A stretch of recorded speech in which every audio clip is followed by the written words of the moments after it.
Hello everybody, मेरा नाम है पुलकित शर्मा और स्वागत है आपका अपने यूट्यूब चैनल अतुल्य एडुकेशन में। तो आज हम लोग globalisation and the Indian economy में सब्जेक्टिव क्वेश्चंस करने वाले हैं और इसमें भी हम लोग दो प्रकार के क्वेश्चंस देखेंगे। ठीक है, एक होगा आपका शॉर्ट टाइप जो आपके 3 मार्क वाले होंगे, एक होगा आपका लॉन्ग टाइप जो आपके 5 मार्क वाले होंगे। ठीक है, तो जो दोनों क्वेश्चन होंगे वो दोनों क्वेश्चन में हम लोग 5-5 क्वेश्चन देखेंगे। शॉर्ट टाइप में 5 क्वेश्चन, लॉन्ग टाइप में 5 क्वेश्चन, और ऐसे ग्लोबलाइजेशन और इंडियन इकोनॉमी के टोटल 4 से 5 वीडियो आने वाले हैं। ठीक है, तो लगभग हम लोग 50 से 60 क्वेश्चन करेंगे ये अकेले चैप्टर के लिए। ठीक है, एक वीडियो ज्यादा लंबा ना हो जाए, आधे घंटे से ज्यादा, इसलिए मैं 10-10 क्वेश्चन करके रेगुलर आपको दूंगा। ओके, तो शुरुआत करते हैं इस वीडियो के साथ। तो यहाँ पे शॉर्ट आंसर टाइप क्वेश्चन से हम लोग शुरुआत कर रहे हैं, which is the 3 mark question.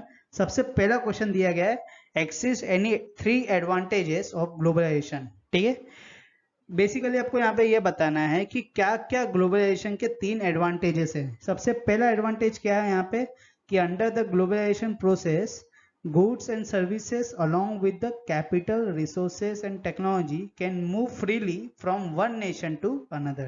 ठीक है, ग्लोबलाइजेशन प्रोसेस के अंडर जो गुड्स एंड सर्विसेज हैं along with any कैपिटल मतलब मनी, ओके, रिसोर्सेस या टेक्नोलॉजी, वो मूव कर सकती है फ्रीली एक नेशन से दूसरे नेशन में।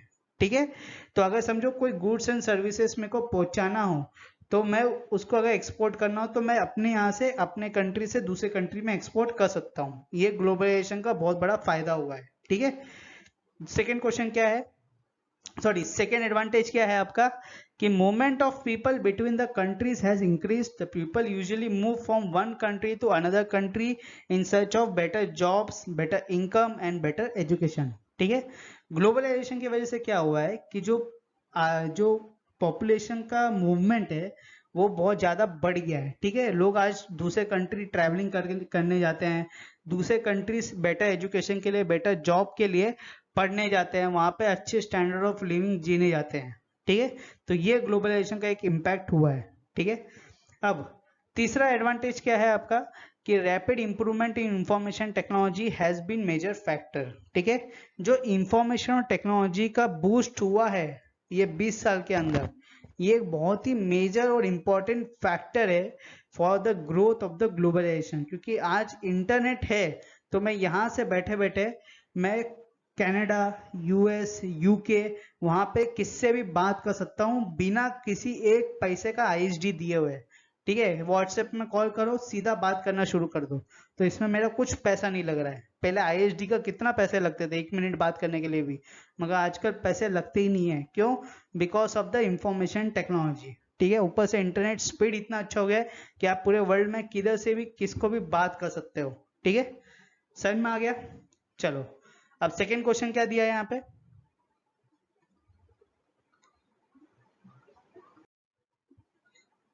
सेकेंड क्वेश्चन दिया है कि evaluate the role of MNCs in the economic development of a country. एक एमएनसी का कितना इंपॉर्टेंट रोल होता है for the country's economic development. ठीक है, 3 इंपॉर्टेंट रोल है एमएनसी के। सबसे पहला इंपॉर्टेंट रोल है for the production with small producers. ठीक है, कोई भी अगर एमएनसी एक कंट्री में ग्रो होती है, एक एमएनसी आती है, ठीक है, तो वो अपने प्लांट लगाने से अच्छा है वो छोटे छोटे प्रोड्यूसर्स को बोलती है कि आप मेरे लिए मैन्युफैक्चरिंग करो, मैं सिर्फ अपना ब्रांड का जो लेबल है वो लगा के बेचूंगी। ठीक है, इसका बेस्ट एग्जांपल हो सकता है आईफोन। आईफोन सबको चाहिए, सबको पसंद है आईफोन, मगर ये बहुत कम लोगों को पता है कि जो आईफोन है वो खुद आईफोन नहीं बनाता है कंपनी, एप्पल खुद का फोन नहीं बनाती है, वो दूसरे कंपनी से, थर्ड पार्टी से बनवाती है और फिर उसमें से अपना लेबल लगा के उसको बेचती है। ठीक है, तो ये पावर है उसके ब्रांडिंग का, ये पावर है उसके एमएनसी होने का। ठीक है, दूसरा क्या है, MNCs are setting up partnership with the local companies. MNCs क्या करती है, हमेशा पार्टनरशिप कर देती है लोकल कंपनीज के साथ, या कभी कभी उन्हें खरीद लेती है। ठीक है, जैसे कि अगर आप देखोगे तो इंडिया में जो फ्लिपकार्ट था, फ्लिपकार्ट को किसने खरीद लिया? फ्लिपकार्ट को खरीद लिया वॉलमार्ट ने, क्योंकि वॉलमार्ट इंडिया में आना चाहता था। ठीक है, वॉलमार्ट क्या है, डीमार्ट जैसा ही है, यूएसए का डीमार्ट है वॉलमार्ट। ठीक है, तो वॉलमार्ट इंडिया में एंटर करना चाहता था, उसने क्या किया, फ्लिपकार्ट को खरीद लिया। तो ऐसा भी होता है, जो बड़ी बड़ी एमएनसीज कंपनी होती है, वो जो लोकल कंपनीज होती है, वेल रिप्यूटेड लोकल कंपनीज, उनको कभी कभी पार्टनरशिप कर लेती है या उनको खरीद लेती है, ठीक है। तीसरा क्या है कि they are interlinking the market all over the world. ऐसा बोलते हैं कि जितने ज्यादा एमएनसीज आएंगे पूरे वर्ल्ड में, उतना ज्यादा मार्केट एक दूसरे से इंटरलिंक्ड हो पाएगा। अगर आज मेरे को यूएसए का कोई भी सामान चाहिए तो मैं आज घर पे बैठे बैठे अमेजोन से ऑर्डर करके घर पे मंगा सकता हूँ। ये पावर होता है एमएनसी का, ठीक है, कि मैं पूरे वर्ल्ड में जो भी आइटम अगर यूएसए का है या जापान का है प्रोडक्ट, मेरे को अगर वो घर में चाहिए तो मैं घर में बैठे बैठे ऑर्डर करके अपने घर में मंगा सकता हूँ विद इन 24 घंटे या 48 घंटे के अंदर, ठीक है। तो उससे क्या होता है कि एमएनसी जितना ज्यादा आएंगी ना मार्केट में, उससे ज्यादा मार्केट क्या होगा, इंटरलिंक होगा। वो जितना ज्यादा इंटरलिंक्ड होगा उतना कंज्यूमर को अच्छा है, कंज्यूमर को जो चॉइसेस हैं वो ज्यादा मिलेंगी, ठीक है। चलो, so now moving on to the next question, which is question number 3.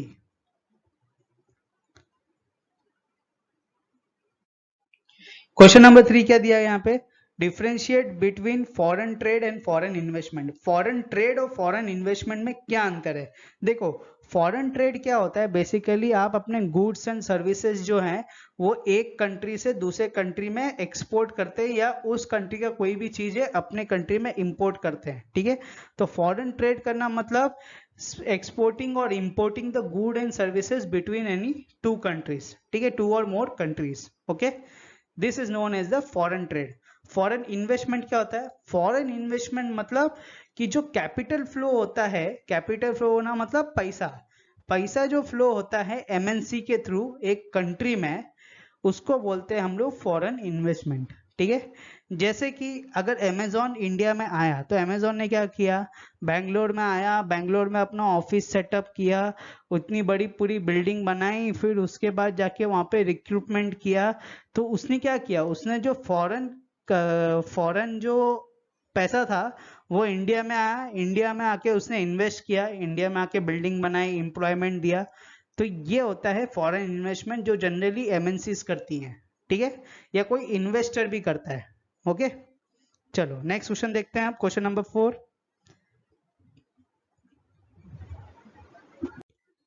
तो यहाँ पे क्वेश्चन नंबर 4 क्या दिया है, explain by giving examples that multinational corporations are spreading their production in different ways. हमें यहाँ पे एग्जाम्पल के तौर पे ये एक्सप्लेन करना है कि कैसे एक एमएनसी मल्टीनेशनल कॉर्पोरेशंस स्प्रेड करती है उनका प्रोडक्शन अलग अलग तरीके से एक कंट्री में, ठीक है। सबसे पहले वो क्या करती है, सबसे पहले वो लोकल कंपनीज के साथ पार्टनरशिप कर देती है। मैंने आपको बोला ना कि अगर एप्पल अपना आईफोन खुद से नहीं बनाता है, एप्पल क्या करता है, एक थर्ड पार्टी को बोलता है कि तुम मेरे लिए आईफोन बनाओ और फिर मैं उसमें सिर्फ अपना लेबल लगा के बेचूंगा, ठीक है। तो ये वो करती है एमएनसी, क्या करती है, कोई भी अपने लोकल कंपनी के साथ पार्टनरशिप करती है। दूसरा चीज क्या है कि वो डायरेक्टली लोकल कंपनीज को ऑर्डर दे देती है। जैसे कि अगर आप नाइकी यूज करते हो, कोई भी जूता यूज करते हो, नाइक, रिबॉक, एडिडास, ये सब अपना खुद का मैन्युफैक्चरिंग नहीं करते, ये क्या करते हैं, जो लोकल कंपनीज हैं उनको ऑर्डर दे देते हैं, वो ऑर्डर बनाती है, उसमें सिर्फ अपना थप्पा लगा के बेचते हैं, ठीक है। ऐसा गारमेंट में भी होता है, फुटवेयर में भी होता है, स्पोर्ट्स आइटम में भी होता है, ठीक है। अब एमआरएफ जो है, एमआरएफ का बैट, एमआरएफ खुद का बैट नहीं बनाता है, वो एक लोकल आदमी से बनवाता है बैट, लोकल कंपनी से, अपना सिर्फ स्टिकर लगाता है और बेच देता है, ठीक है। वैसे ही आप जो कपड़ा देखते हो, जैसे पीटर इंग्लैंड का कपड़ा हो गया या कोई और कपड़ा हो गया ब्रांडेड कपड़ा, वो खुद से नहीं बनवाते हैं, वो एक नॉर्मल कंपनी से कपड़े बनवाते हैं, सिर्फ अपना टैग लगाते हैं और बेचते हैं, ठीक है। तीसरा पॉइंट क्या है, closely competing with the local companies. तीसरा तरीका है कि जो एमएनसी है वो लोकल कंपनीज जो होती है उनके साथ कॉम्पीट करती है। जैसे इंडिया में फ्लिपकार्ट करती है अमेजोन के साथ, उबर करता है ओला के साथ, तो ये सब कंपटीशन कर रही है एमएनसी लोकल कंपनीज के साथ, ठीक है। फिर चौथा क्या है आपका, बाइंग लोकल कंपनीज। आखिरी में अगर उन्हें कंपटीशन हटाना है तो क्या करेंगी, अगर उन्हें चाहिए कि मेरे को बनाया बनाया पूरा स्ट्रक्चर बन जाए, बनाया बनाया स्ट्रक्चर मिल जाए, तो क्या करेंगे, एक well respected and reputed company को सीधा खरीद लेंगे, ठीक है। जैसे कि यहाँ पे एग्जांपल आप देख सकते हो, जो पारेख फूड्स था वो इंडिया में एक बहुत रेप्यूटेड फूड कंपनी थी। उसको कौन खरीद लिया? उनको खरीद लिया था एक लार्ज अमेरिकन कंपनी जिसका नाम था कारगिल फूड्स। ठीक है, उन्होंने कुछ नहीं किया, उन्होंने सीधा आके यहाँ पे एक कंपनी को खरीदा पारेख फूड के नाम से, और फिर उनका जितना भी ऑपरेशन था, जितना भी मैन्युफैक्चरिंग यूनिट था, वो सब उनके अंडर में आ गया। ठीक है, तो उन्हें कुछ ज़्यादा मेहनत करनी नहीं पड़ी, उन्हें सिर्फ पैसा से एक कंपनी को खरीदना पड़ा, और पूरा मार्केट जितना भी था कंपनी का वो पूरा उनका हो गया। ठीक है, समझ में आया? चलो, so now moving on to the next question which is question number 5। Question number 5 क्या बोल रहा है?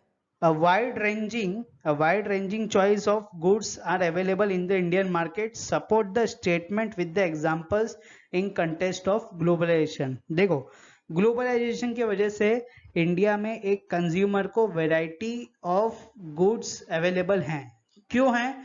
वो इसलिए हैं क्योंकि इंडिया एक ग्रोइंग मार्केट है। ठीक है, इंडिया में हर एक कंज्यूमर के पास, देखो कंपनी क्या देखता है, कंपनी देखता है कि हर एक कंज्यूमर के पास परचेसिंग पावर हो। ठीक है, जितनी ज्यादा एक कंज्यूमर के पास परचेसिंग पावर रहेगी उतना उसको वैरायटी ऑफ गुड्स मिलेगा उसकी कंट्री में। ठीक है, अभी इंडिया का अगर एक एग्जांपल मैं आपको बताऊं तो मेरे पास 2011-12 में सैमसंग का एक फ्लिप फ्लॉप वाला फोन था। ठीक है, उस वक्त इतना एंड्रॉयड सबके पास आया नहीं था, 2011-12 की बात बोल रहा हूँ। कट टू 2020 चल रहा है, 20-22। ठीक है, ये आप देखोगे 10 साल के अंदर अंदर स्मार्टफोन ऐसा हो गया है जैसे आदमी कचरे के हिसाब से खरीद रहा है। ठीक है, क्यों ऐसा हुआ? बिकॉज लोगों के पास पैसा आने लगा, लोग स्मार्टफोन ज्यादा से ज्यादा खरीदने लगे, तो क्या हुआ कि जितना ज्यादा स्मार्टफोन अब कंपनी बनाएगी उतना उनका कॉस्ट लो लगेगा। ठीक है, क्योंकि स्मार्टफोन उतना बेचने लगे, तो एक स्मार्टफोन जो 10,000 का मिलता था, 15,000 का मिलता था उस वक्त, वही स्मार्टफोन वही रेंज का वही फीचर का स्मार्टफोन आज 3 से 4,000 में मिल रहा है। क्यों ऐसा? बिकॉज लोगों के यहाँ पैसा आ गया, लोग स्मार्टफोन खरीदने लग गए। सेम हुआ है ऑटोमोबाइल्स के साथ। जो कार थी आज से 20 साल पहले, जो कार होती थी वो मुश्किल से 1 या 2 टाइप की कार मिलती थी इंडियन मार्केट में। ठीक है, आज क्या है, हर महीने कम से कम 5 से 6 नई टाइप की कारें आती हैं। ठीक है, क्यों? क्योंकि इंडियन पब्लिक के पास पैसा आने लग गया, वो खर्च करने लग गए, तो उन्हें वेराइटी भी ज्यादा मिलने लग गई। ठीक है, तो यहाँ पे जो पूछा है क्वेश्चन में कि variety of a wide ranging choices of goods are available in Indian market, इसका इंपॉर्टेंस यही है because the market is growing, market growing हो रहा है, तो हर एक कंज्यूमर के पास परचेसिंग पावर भी आ रहा है, जिसके वजह से वो वेराइटी ऑफ आइटम को खरीद पा रहे हैं, और जिसके वजह से जो आइटम है वो लोअर प्राइस में मिल रही है कंज्यूमर को। ठीक है, समझ में आ गया? चलो नेक्स्ट क्वेश्चन देखते हैं। अब हम लोग शुरुआत करेंगे लॉन्ग आंसर टाइप क्वेश्चन से, जो 5 मार्क के आएंगे। ठीक है, तो पहला क्वेश्चन क्या दिया है? Describe the role of technology in promoting globalisation process. Technology का कितना बड़ा रोल है to promote the globalisation process? Okay, देखो सबसे पहला बड़ा रोल है the faster delivery of goods. जो भी फास्टर डिलीवरी ऑफ गुड्स हुई है among the long distance possible at lower cost. इसका फेमस एग्जांपल आप देख सकते हो अमेजोन। अगर मेरे को अमेजोन से कोई भी चीज चाहिए तो आज वो 12 घंटे के अंदर अंदर मेरे घर में डिलीवर हो सकती है। ठीक है, मेरे को अगर ऐसा फोन चाहिए जो मार्केट में नहीं मिल रहा है, अमेजोन में अवेलेबल है, तो मैं अमेजोन में ऑर्डर करके उसको 12 घंटे के अंदर अंदर या 24 घंटे के अंदर अंदर उसको घर पे मंगा सकता हूँ। तो ये पावर है टेक्नोलॉजी का कि वो जो लॉन्ग डिस्टेंस की भी डिलीवरी है वो एकदम फास्टर तरीके से एट लो कॉस्ट डिलीवर कर देते हैं आपके घर में। ठीक है, दूसरा क्या है कि even more remarkable have been the development in information and communication technology. जो डेवलपमेंट हुआ है इंफॉर्मेशन टेक्नोलॉजी में वो एकदम इमेंस है, वो एकदम रिमार्केबल है, जिसकी वजह से ग्लोबलाइजेशन को बहुत ज्यादा प्रमोशन मिला है। अगर आप आज चाहो तो यहाँ पे बैठे बैठे आप अपने रिश्तेदार जो हैं कनाडा, यूएस, यूके, जहाँ पे भी हैं बाहर फॉरेन कंट्रीज में, वहां पे उनसे बात कर सकते हो, लाइव वीडियो चैट कर सकते हो व्हाट्सएप में। ठीक है, या कोई भी और ऐप है जैसे जूम कॉल हो गया, कुछ भी हो गया, घर पे बैठे बैठे काम कर सकते हो। सबसे बड़ा एग्जांपल है अभी जो आप कर रहे हो, आप घर पे बैठे बैठे, नेट इतना सस्ता हो गया है कि आप पूरा एक वीडियो देख पा रहे हो आधे पौने घंटे का, घर में बैठे बैठे पढ़ पा रहे हो फ्री में। इससे बड़ा चीज क्या होगा? ठीक है। थर्ड क्या है, technology in the areas of telecommunication, computers, internet and are changing rapidly. जो टेक्नोलॉजिकल एडवांसमेंट आया है टेलीकम्युनिकेशन के फील्ड में, कंप्यूटर्स के फील्ड में और इंटरनेट के फील्ड में, वो एकदम ही अचानक से आया और एकदम तेजी से बदल रहे हैं अभी। ठीक है, जैसे कि आप देखोगे आज से 5-6 साल पहले जो इंटरनेट था वो बहुत ही महंगा था। जब से जियो आया है तब से इंटरनेट बहुत ही सस्ता हो गया। मतलब मैं आजकल ये भी नहीं देखता मेरा इंटरनेट चालू है या बंद है, ऑल टाइम ओपन ही रहता है। क्यों? क्योंकि इंटरनेट इतना सस्ता हो गया है। पहले क्या होता था, पहले इंटरनेट इतना महंगा होता था कि हम रात को 12 बजे के बाद इंटरनेट यूज करते थे, क्योंकि 50% सस्ते में हमें इंटरनेट मिलता था। ठीक है, और इंटरनेट के पैकेजेस भी बहुत महंगे होते हैं। आजकल वाईफाई के पैकेजेस, इंटरनेट के पैकेजेस बहुत ही सस्ते होने लग गए हैं। सेकंड क्या है, कंप्यूटर्स। आज से 20-25 साल पहले देखोगे कंप्यूटर्स पूरे डिब्बे टाइप के आते थे। आजकल ऐसा है कि टीवी के अंदर ही कंप्यूटर आ रहा है, टीवी भी स्मार्ट हो गया है। ठीक है, तो और क्या बोलूँ मैं।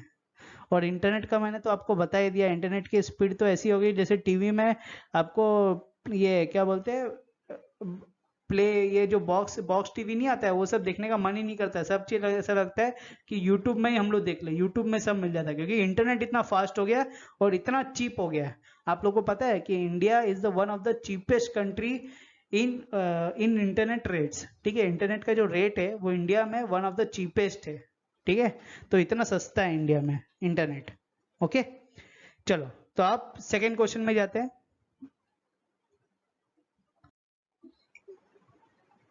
ये मैंने आपको पूरा एक्सप्लेन कर दिया है। ठीक है, वही चीज है। अब सेकेंड क्वेश्चन देखते हैं यहाँ पे। सेकेंड क्वेश्चन क्या दिया है, why do multinational corporations set up their offices and factories in the certain area only, explain the 5 reasons. ऐसा क्यों होता है कि जो एमएनसीज है, जो मल्टीनेशनल कॉर्पोरेशंस है, वो अपनी ऑफिसेज या अपनी फैक्ट्रीज कोई एक सर्टेन एरिया में ही खोलते हैं। ठीक है, उसके 5 रीजन है। सबसे पहला रीजन क्या है, अवेलेबिलिटी ऑफ रॉ मटेरियल। अगर एक आदमी को अपनी कॉटन का फैक्ट्री खोलनी है तो उसके पास में ऐसा एक एग्रीकल्चर लैंड होना चाहिए जहां पे कॉटन ज्यादा प्रोड्यूस होता हो, तब उसको फायदा होगा कि वो कॉटन लेगा, अपने गारमेंट्स बनाएगा और फिर उसको बेचेगा, तो उसको ट्रांसपोर्ट का खर्चा बचेगा। ठीक है, तो इसलिए अवेलेबिलिटी ऑफ रॉ मटेरियल होना चाहिए, अवेलेबिलिटी ऑफ इलेक्ट्रिसिटी होना चाहिए, availability of skilled and unskilled labour at low cost होना चाहिए। इसका फेमस एग्जांपल है हमारे यहाँ पे कॉल सेंटर्स। 2000 के टाइम में यूएस में क्या हुआ था कि यूएस के लोग चाहते थे कि हमें एक ऐसा सिस्टम मिले जहाँ पे बहुत सारे लोग बैठ पाएं और हमारे जो कॉल सेंटर्स है उसको अटेंड कर पाएं। ठीक है, कस्टमर केयर सपोर्ट दे पाएं। तो उन्होंने पूरे दुनिया में देखा कौन सी ऐसी कंट्री है जो ये काम कर सकती है, तो उनको सबसे अच्छी कंट्री लगी इंडिया। क्यों?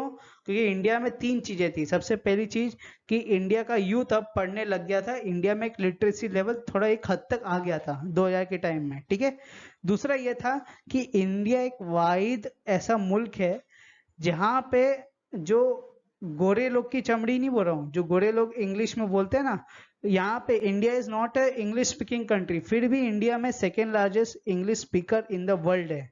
ठीक है, तो इंडियन जो लोग हैं वो अपनी मातृभाषा के बाद सबसे ज्यादा इंग्लिश बोलते हैं, तो उनको वो फायदा दिखा। ठीक है, तीसरा उनको ये लगा कि ये जो लोग हैं इनकी सैलरी भी कम होगी, तो ये लो कॉस्ट में एक स्किल लेबर, ऊपर से एक यूथ कंट्री, उनको तीनों चीज मिल गया। इसलिए यूएस के जितना भी ऑफिसेस हैं उन सब के कॉल सेंटर्स कहाँ थे, इंडिया में थे। तो इन जो कस्टमर केयर सपोर्ट होता था वो कहाँ पे मिलता था, कहाँ से आता था, इंडिया से आता था। ठीक है, समझ में आ गया।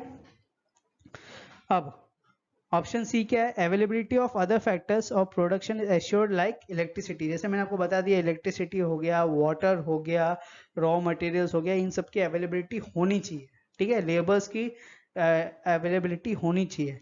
तीसरा क्या है कि जो स्मॉल कंपनीज है, जैसे मैंने आपको बताया कि अगर नाइकी को जूता बनाना है, नाइकी अपना जूता बेचना चाहता है इंडिया में, तो उसको एक ऐसा मैन्युफैक्चरर चाहिए जो उसका जूता बना पाए, क्योंकि नाइकी खुद का जूता नहीं बनाता है। नाइकी क्या करता है, जूता किसी से बनवाता है, सिर्फ अपना थप्पा लगाता है नाइक का और बेच देता है। ठीक है, तो स्मॉल कंपनीज भी अवेलेबल होनी चाहिए। और आखिरी है गवर्नमेंट की पॉलिसीज। गवर्नमेंट की पॉलिसीज ऐसी होनी चाहिए कि इन्वेस्टर जो है वो फॉरेन कैपिटल यहाँ पे फ्लो करे, यहाँ पे फॉरेन पैसा लगाए। ठीक है। अगर गवर्नमेंट की पॉलिसी सपोर्टिव नहीं रहेगी तो कोई भी इन्वेस्टर यहाँ पे इन्वेस्ट नहीं करना चाहेगा। आज इन्वेस्टर इंडिया में क्यों इन्वेस्ट करना चाह रहा है? इसलिए इन्वेस्ट करना चाह रहा है क्योंकि यहाँ पे गवर्नमेंट की जो पॉलिसीज है वो बहुत फेवरेबल है, वो इन्वेस्टर्स के लिए अच्छी हैं, इसलिए यहाँ पे इन्वेस्टर इन्वेस्ट करता है। ठीक है, चलो, so now moving on to the next question, which is question number 3. Question number 3 क्या दिया है? How have our markets been transformed in recent year? Explain their examples. ठीक है, क्वेश्चन में ये पूछा है कि कैसे हमारे मार्केट कुछ ही सालों में इतना ट्रांसफॉर्म हो चुका है, कुछ एग्जांपल्स के तौर पे बताओ। सबसे पहला है कि हमारे मार्केट में अगर 20 साल पहले मैं देखूं, 20 साल आज देखूं, तो बहुत चेंज आ गया। कैसे? क्योंकि एक ही वैरायटी ऑफ गुड्स मिलने लग गए हैं। ठीक है, अगर आपको एक चॉकलेट लेना है तो आपको बहुत सारी वैरायटी ऑफ चॉकलेट मिल जाएगी, चाहे वो फॉरेन की हो चाहे वो इंडियन हो। ठीक है, अगर आपको मोबाइल लेना है तो आज बहुत ही वैरायटी ऑफ मोबाइल स्मार्टफोन मिल जाएंगे एट लोअर कॉस्ट। अगर आपको आज ऑटोमोबाइल्स मतलब आपको कार लेनी है तो आपको एक अच्छा 3-4 लाख 5 लाख में बहुत ही क्वालिटी एक लेवल की कार मिल जाएगी विथ वेरियस टाइप्स। ठीक है, अलग अलग कंपनी की मिल जाएंगी। तो ये सब क्यों हो पा रहा है? ये सब इसलिए हो पा रहा है क्योंकि हमारी जो मार्केट है वो बहुत ट्रांसफॉर्म हुई है। अब मार्केट ट्रांसफॉर्म क्यों हुई है? मार्केट ट्रांसफॉर्म इसलिए हुई है क्योंकि लोगों के पास अब पैसा आने लग गया है, तो लोग खर्चा करने लग गए हैं। लोग खर्चा करने लग गए हैं तो बाहर की कंपनी यहाँ पे आके अपना प्रोडक्ट बेचने लग गई है, तो इसलिए लोगों को ज्यादा प्रोडक्ट की वेराइटी मिली है एट सिमिलर या लो कॉस्ट। ठीक है, समझ में आ गया? चलो, तो now moving on to the next question, which is question number 4. Question number 4 क्या बोला है? Describe any 5 factors that promote the MNCs to set up their production unit in a particular space. ये वही चीजें जो मैंने पहले बताया था, बस अलग टाइप का आपको पूछा गया है। ठीक है, क्वेश्चन वही है कि एमएनसीज कोई भी एक अपने पर्टिकुलर स्पेस में क्यों प्रोडक्शन यूनिट खोलती है।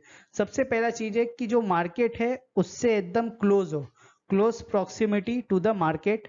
ठीक है, सेकेंड है आपका availability of skill and unskill labour. जो लेबर है वो एकदम स्किल हो या अनस्किल हो मगर लेबर मिले और लो कॉस्ट में मिले, और इंडिया में आपको लेबर बहुत मिल जाएंगे। ठीक है, कि इंडिया में यूथ बहुत ज्यादा है, अनएम्प्लॉयमेंट भी ज्यादा है, तो आपको लेबर एक लो कॉस्ट में मिल जाएगा। ठीक है, तीसरा क्या है? Assured production. प्रोडक्शन जो है उसकी एक एश्योरिटी हो। एश्योरिटी कैसे होगी?